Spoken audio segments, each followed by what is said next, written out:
A long time ago, there was a creature whose name was unknown. It had always lived alone and was often seen on its own.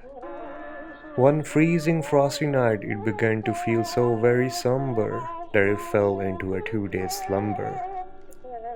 By the third day it woke in blackness, with an illness so serious that both its eyes had vanished in the darkness. The creature crept out of the bed and started crawling, looking for the eyes it knew for sure were rolling. It slithered and rolled so its knees turned blue and sore, since its eyes popped and tumbled, both of them as dust crumbled. It is to this day that it does not have a clue, but that is no excuse to end the pursuit. Now beware those fleeting eyes and make sure to turn on the lights, for your own sake is at stake if you cannot escape. The blue knees demon comes at you at the end of the game to seriously weaken you to the point where you can't even lift up your own camera. The confusing thing about this demon is that it feels out of place from the main storyline of the game, and I can see why. The story does feel like it's everywhere due to the time traveling part of the game and probably due to the limitations of storytelling that the indie developers had. So for the story of the blue demon, it's been scattered throughout the game that builds the tension up for the final moment. In 1972, Luca's father, John, and grandmother Elizabeth were at a garage sale where they bought home a book called Blue Knees. The grandmother wrote her experiences in her diary, and she mentioned little John having nightmares because of the book.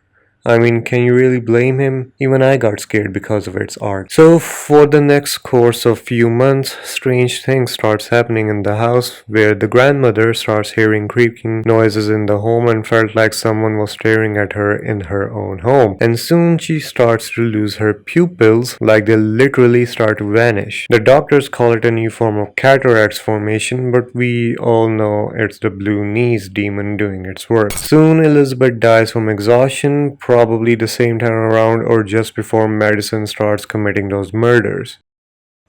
Alright, so you can see from the story that the MADiSON demon and the blue knees demon have no correlation, right?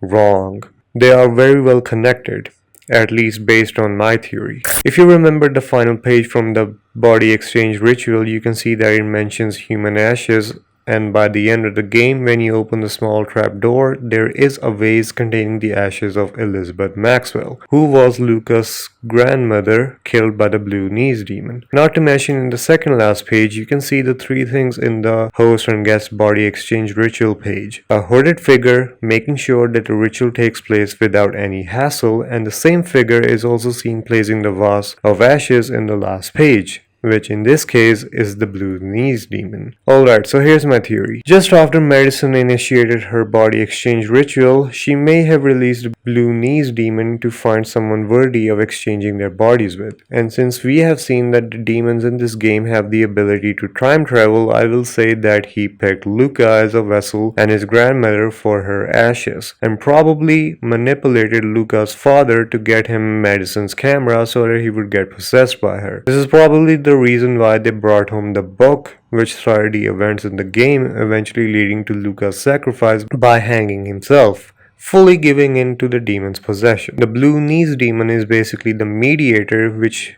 making sure the proper transfer of MADiSON to Luca's body. Hence why he makes sure that Luca is fully weakened so that he will not fight MADiSON in his consciousness once she takes hold of him. Considering that throughout the game, we do see him get possessed by MADiSON, but it's only temporarily because he fights her off. So, that's all from me. For now, I guess. Gotta go back to my den now, so see you guys later.